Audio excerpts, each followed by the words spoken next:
Donald Trump, in a tweet, tells 4 congresswomen to go back to Africa, or I would imagine to go back to where they came from.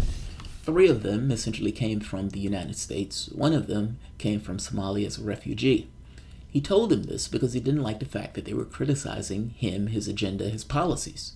And that apparently was reason and just a rationale for the President of the United States to tell these women to go where they came from. I didn't know what I thought about this tweet, and if I'm being honest, as I think about it now at this point, I don't think I think much about the tweet at all. Donald Trump tweets all sorts of stuff. That said, I'm a cynical SOB, and I sometimes have to tell myself to look at this from the perspective of a kid that's somewhere that still looks up to the president, that may have a Somali parent or a parent from some other country, that may feel some kind of way with the president of the United States behaving in such a way with the tweet. But me, in of myself, I don't necessarily have any feelings about the tweet. Regardless of whether I have feelings about the tweet or not, it's kicked off a certain process. The media has flipped out over this. The Democratic Party has flipped out over this. Because ultimately, the go back to Africa thing used to be the textbook definition of racism. If you go back to the 60s, the cartoonish racist guy telling somebody to go back to Africa was known as, that guy's racist. He didn't have to wear a hood for you to say, yeah, that guy's racist. He's. That said, that was baked into the cake. On day 1 that Donald Trump announced his candidacy, he says Mexicans were rapists and drug dealers. And I said, that sounds like, for somebody to say that guy sounds racist. So that was baked into the cake. So it doesn't shock me in the least that a racist person will say racist things from now and then. However, the media seems entirely shocked by this. And the Democratic Party is now, at least earlier today, was trying to impeach the president over a tweet. This is utterly absurd. The president can tweet whatever the president wants. The president tweets all sorts of stuff. And I agree with you, it's absolutely egregious for the president to be tweeting such a thing. But the catch is, in a political sense, the reaction to this, I would argue, is somewhat overplaying their hands. It kills me to say this, but I would wager that a larger part of the population is okay with that tweet. Even if it may be okay with certain platforms that the Democratic Party is pushing or certain platforms that lefties are pushing and everything else, the majority of the population is white. I would wager to you, from a cultural sense, a large part of the population will be okay with that tweet. Even if it's not in an overt sense. Even if it's not something they would say. Donald Trump is running on this. It wasn't a tweet that was the nasty thing. What's coming up after the tweet and what he's going to be using in his campaign is what's going to be nasty. Welcome to the Soapbox.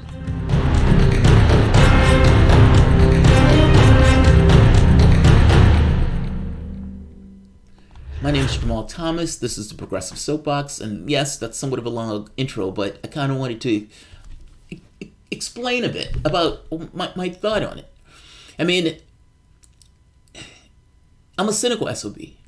And so I look at politics through somewhat of a jaded lens. But not everybody is that way. And I would guarantee you that there may be kids, there may be people who look at the president, at least with some level of authority or dignity, and they may be extraordinarily put off by this. Not to mention, this country has a particular history associated with it. And it's a history that the media and the political apparatus can be reactive to. And by the way, they should be reactive to it.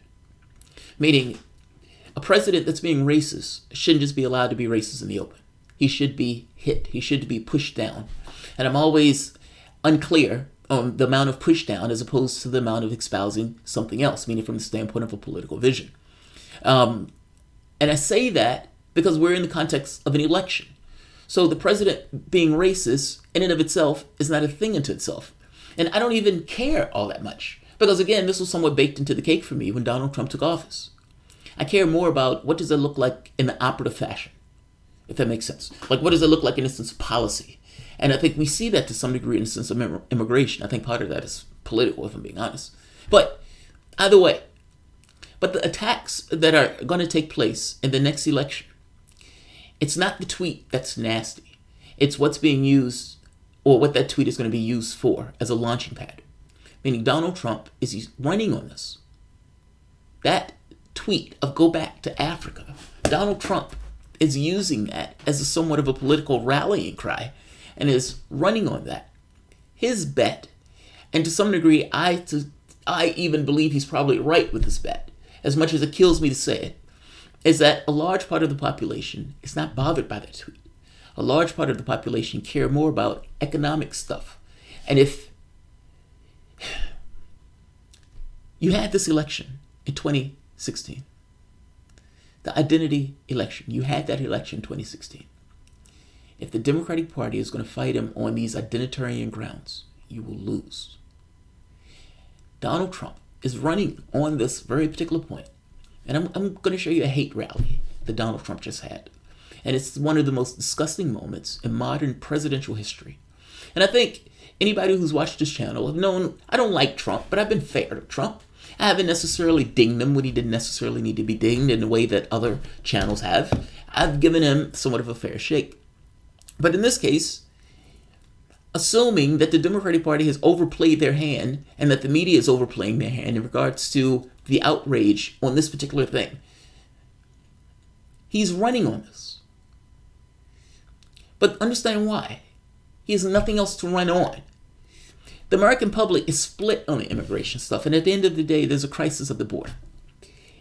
In Venezuela, in Iran, in North Korea is the only bright spot. But in the other situations, those places on fire purely because of his actions. Didn't have to be that way. He made choices in order to make it that way. Not to mention gas prices going up for people. What was taking place in regards to the tariffs and the farmers and all these other, in some of these countries or some of these states, where these guys are getting hit with higher prices because of Donald Trump's trade policies. Again, these have gone nowhere. China hasn't budged. Donald Trump had to budge on that issue. I guess I'm making the point that it's been outright failures trying to get rid of Obamacare. Failure. Even this thing with the tax cut, where the overwhelming majority of that money went to the top 1%, with this notion of trying to juice the economy because he doesn't necessarily want the economy to slag off by the time you have the election. And he often touts the economy, but if you ever watch financial channels, I do, they're fascinating to watch things through that lens. It's not positive news. Do you realize they're begging the Fed chair for a rate cut because they believe that things have slowed or have gone down in the shitter that much? These guys are out there talking about openly that there's going to be a recession. I guess my point is, if you're having an election, you can't win that election on things that you've done because you haven't done anything. You've been engulfed in fires the entire presidency. So what do? You run on what you can win on. You can win on issues of identity. The overwhelming majority of the population is white.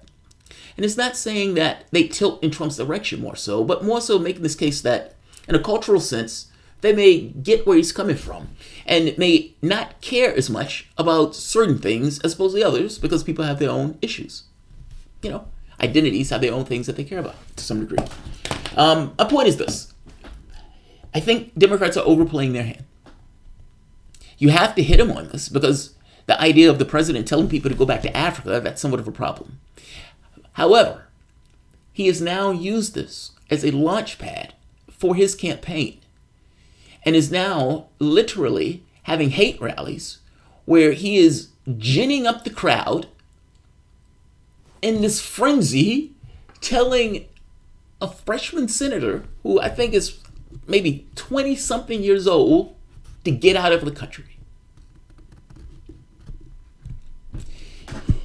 Look, you could be a Trump supporter, but come on. Look at this for the moment from the perspective of somebody who's, like black, who's an immigrant, who may have been, let's say, maybe a second-generation immigrant, have had families, members that are immigrant. And by the way, she told those people who were black to get out the country. So it wasn't just, the person who was literally an immigrant from the country. But I'm asking for the moment, look at this from the perspective of a lens of somebody who is in the firing line of that.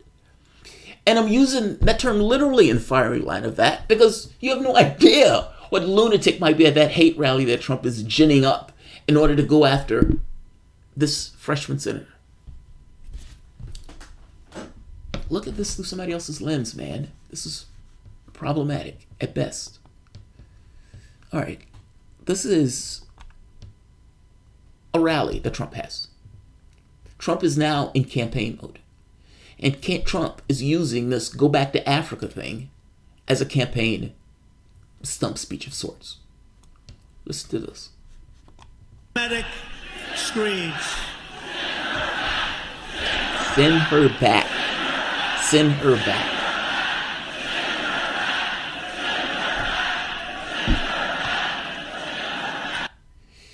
Now, if anything happens to any member of Congress, the first thing Trump is going to say, I had nothing to do with it. You're having hate rallies where you're literally having people to tell them to send her back. And, you know, when you're telling people to lock Clinton up, at the very least, there's some level of due process in that process. Like, nobody is just going to lock Clinton up without Clinton having a trial and everything else. And let's be honest, Clinton, if she was anybody else, would be behind bars by now. But this is different.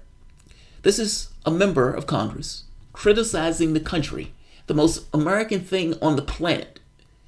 And you're saying, get her out of the country because she's criticizing this country. What do you think Congress is? What do you think Congress members do? She's doing her job. And by the way, I'm being consistent here because my thought is it is the most ridiculous thing in the world to impeach a president for a tweet. And just on that front, you look cartoonish.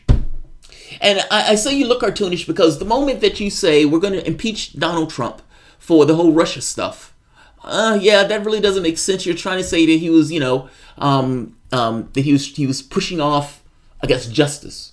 What is it called? Obstruction of justice. That's what you were going with.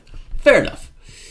I think that's nonsense, but fair enough. But then immediately to move to the tweet means it makes it look like you're just trying to impeach him on anything. Any random thing that comes up, it looks like that's what you're trying to do, which makes it lose credibility in the process. Are you telling me that you're literally trying to impeach Donald Trump for a tweet? Yes, they were trying to impeach Donald Trump for a tweet. Look, man, that's problematic. I'm sorry, that's problematic. That's extraordinarily problematic. If you are anybody else in this country other than white, and the president of the United States is saying, get the fuck out the country, and you have a large group of people with a temperament that seems to be of the type that may dislike her implicitly.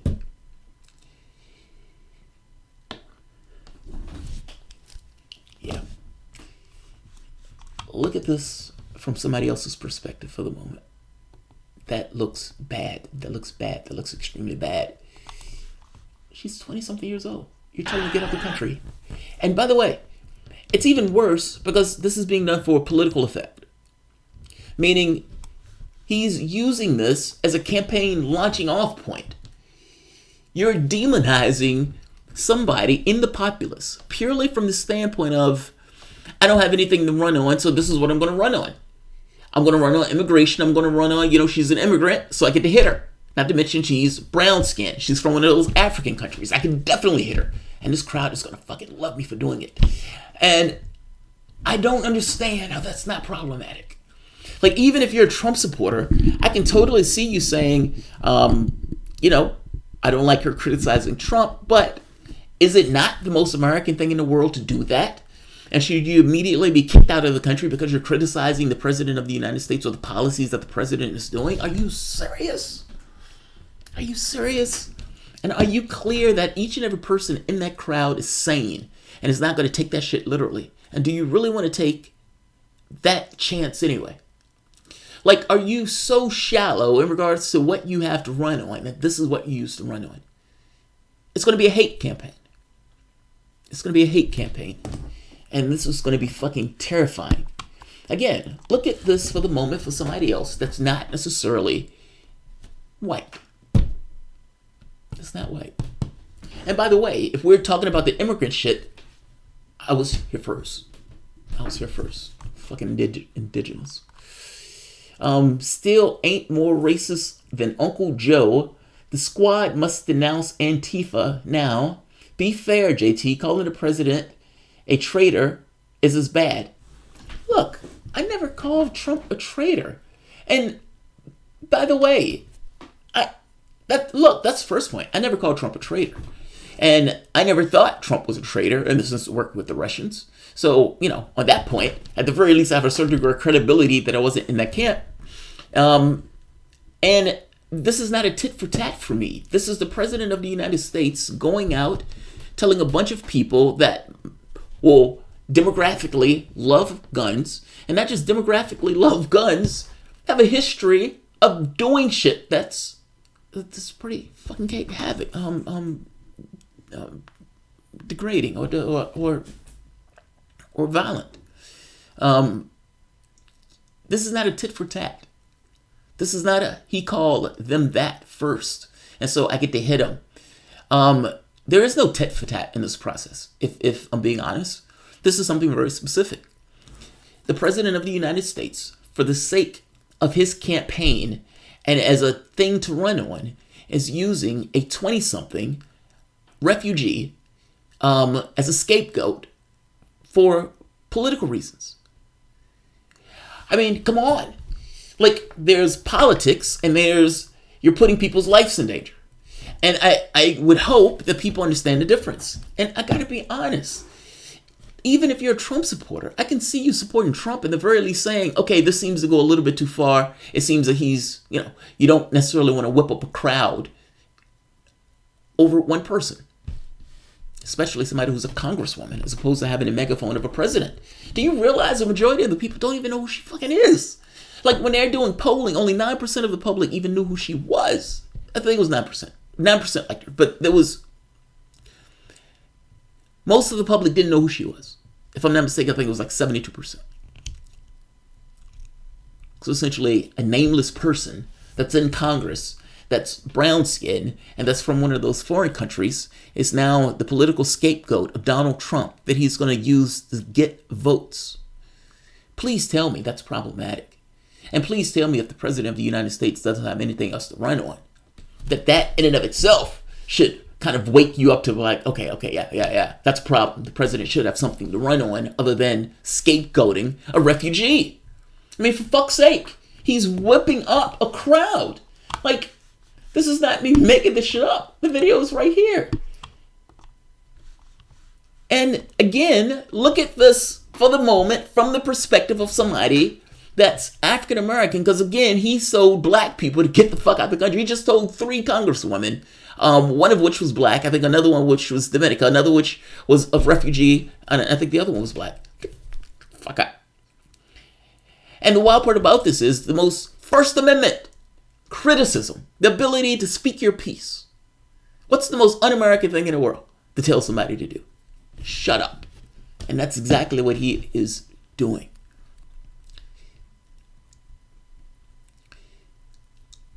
I don't know. I'm just... Look, this country has had an extraordinarily complicated history. And that's to put it mildly. And that's yada-yadaing over a lot of nasty stuff that has taken place within the context of America. Whether you want to talk about the genocide of the Native Americans, or whether you want to talk about the enslavement of an entire race of people and the dehumanizing behavior that took place after. We're, 20, 30 years out? 40 years? If you're talking about, like, Jim Crow laws in the 60s and so forth. Like, you're only talking about a 50, 60-year span. That's, like, no time. When you're reading history, or you're studying history, and you're looking at the various moments in history, one of the things that I found myself ending up doing, and I didn't realize that I started doing, was you're finding, like, time points in order to kind of plot your way back. At least for me, it was the Second World War. And then there were certain points in the Second World War that kind of led to the first one. And then you go further, it's like, oh, right, there was something before that. And what you find is the width of time between those two things, in which case, 50, 60 million people lost their life. It was like 40 years. In one case, 20 years. Like, that's no time. That's no time. If you are somebody other than a particular racial persuasion, What you're seeing here looks like a hate rally. If you are white, this may not, you might give them the benefit of the doubt. It's like, well, look, he's just using politics to go after her. But suppose for the moment you are of a different racial persuasion that has understood the history of this country in a way, in a more flesh to bone way. And you're hearing this. I mean, listen to this. Medic screeds. This is an entire stadium of people screaming at the height of their lungs, send her back, whipped up into a frenzy by the President of the United States. There is no dignity in that at all. None.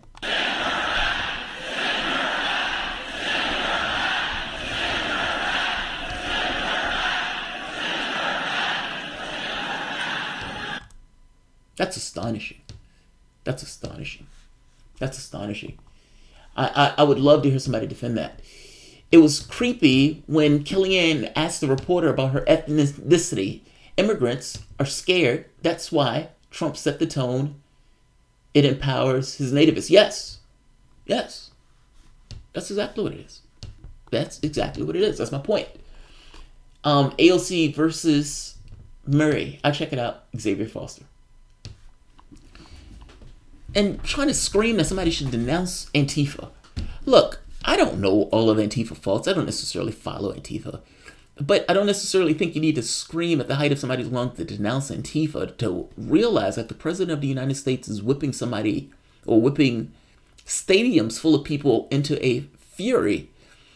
And even assuming that 99% of those people are absolutely sane, that's great. This can be a great. You only need 1%. That's not. I'm sorry, that's problematic, man. And Antifa doing horrible shit in a particular area is not the same thing as the President of the United States whipping an entire group up into fury. And I don't even know why there's a comparison between the two things. There's no comparison between the two. All right, look, I'll end this. I mean, I hated that. I hated that 1,000 times. I hated that. A chant of send her back is hardly a hate rally. I'm sorry. Well, you know. Again, there's a racial distinction here that makes a difference here. The Quero Supreme, do you still think fascism isn't possible in the United States? Look, it's not that I think it's not possible. I don't think Trump is a fascist. I don't think Trump is a fascist. I think Trump is using hate as a campaign thing. I think he's making assumptions that the country will give him a pass on it, which, even in my audience, it seems that's true. Well, look, in my experience, there's a distinction between how various identities see the world. And there can be a reactive element to the way identities see the world because they have a reason to be reactive. It's not out of a box. By the same token, whites tend to give that stuff a pass because they themselves don't like to be called racist. Now, that's not an absolute, but that's often the way it is. In the case, at least that's my experience, especially on the left.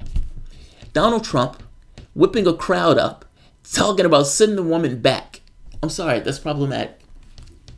That's problematic. That's a fail. That's a total fail. I mean, why are you... It's like even... Is there not some level of dignity within the context of the presidency? But no, it's not. It's not. He's drawing all of this attention onto one very specific person. And he's doing so in a way for them to be diametrically opposed to her. They know nothing about Ilhan Omar at all. They don't know any of those people in Congress in the sense of, they may know AOC, but they don't know the others per se. But I will guarantee you this, they would dislike them. They would dislike them. They would hate their guts. You only need 1%. Garden, I thought you were gray or maybe beige. I never seen a white garden. No, that's funny. Why would you not call a hate rally a hate rally? That's fucked up. I don't know that either. But again, people give it the benefit of the doubt. JJ Wolf, we can't indict him for hate speech. No, we can't, but I don't think you should. We can't censor anything. I don't think you should do any of that. He just needs to lose. And what I guess my point is saying this. You won't beat Trump on an issue of identity. America doesn't hate what you're seeing here, like talking about. They don't look at this as being a big deal per se. They don't look at whipping a crowd into. They don't see that as a big deal. That's not how you win that. Nancy Pelosi and all of these other guys flipping out over him sending that tweet out has allowed him somewhat of a launching platform. That tweet was onerous, but that tweet wasn't anything to get to the point of this kind of red alert that these guys were sounding. Well, you've allowed him a political platform to draw a spotlight on immigration. That issue on immigration is the issue to which you lose. And not just the issue to which you lose. This notion of identity stuff, you don't win on identity stuff. I know the Democratic Party believes the country is further along than what it is. I would like to think of America that way, but I don't. Trump won in 2016. We've had that debate. You guys lose that debate. However, this debate on his failures is a different conversation, which is where the conversation needs to be. And all of this flooding the airwaves, it's going to be essentially ensconced in identity, the one issue to which you do not do well on. It's one of those things where you kind of have to do both, right? You have to hit things that are identity stuff, but you also have to make your own vision. You don't know BS when you smell it, Xavier. It was Antifa. Why was there one guy?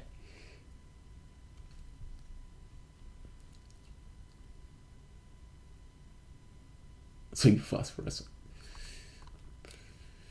All right, I'll end this here. I gotta be honest, I find this to be disgusting. I find this to be utterly disgusting. 120 something. I mean, think about this for the moment from her perspective. Like, really? You get the Congress. You criticize the President of the United States because the President is doing extraordinarily onerous things at the border. You're doing your job. You're doing what people put you there for. And not just that, you're a refugee at one point. And the President whips an entire crowd into a fury saying, send her back.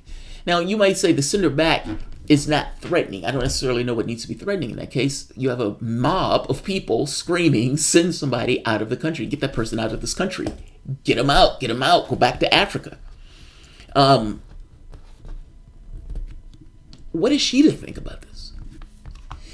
The Capitol Police kind of put out that they were getting more death threats and all this other stuff than they've ever gotten before.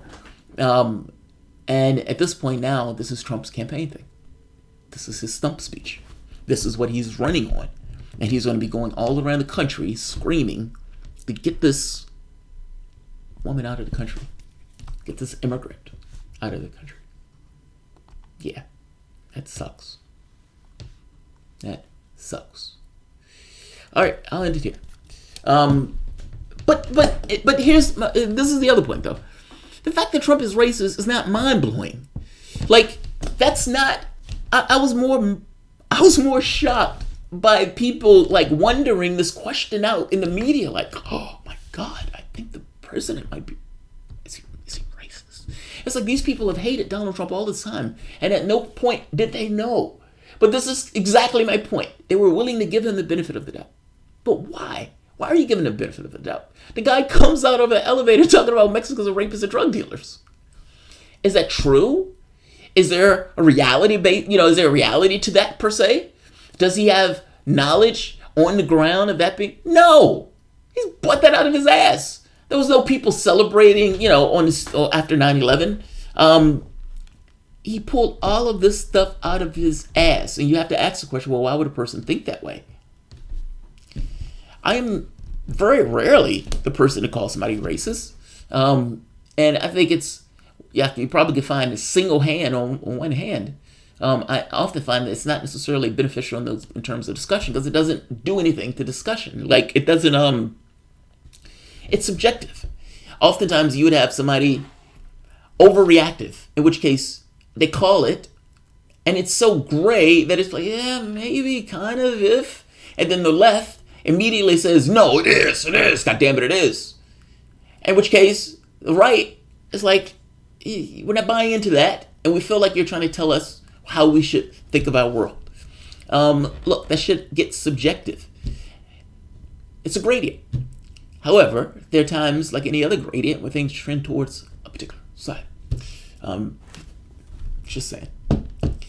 Yeah, I gotta be honest, that is disturbing to me. That is disturbing to me. And look, don't take my word for this. Do you remember back on TYT, when Jimmy Dore was on TYT? And Jimmy Dore, Anna Kasparian, all of them were like, we're not voting for Hillary. They were very clear on that point. And you can look back at the old videos. We're not voting for Clinton. All of them. Jimmy Dore went to a Trump rally. And if you remember, immediately after that, he was freaked out. Look back at the video. It's one of the it's an awesome video because he's honestly weirded out. He's like, look, that shit looked bad. Like, he identified it as a hate rally. I need to find that video. But look, this seems to be where this campaign is going. And I don't necessarily know what else Donald Trump is going to run on besides immigration. Maybe North Korea. I mean, depends on who he's running against. He's definitely going to be running against socialism. It's going to be this hellscape campaign where he's going to be, screaming socialism or screaming, identity. Policy is probably not going to be on the topic for discussion. And I have to be honest, this, all across the United States,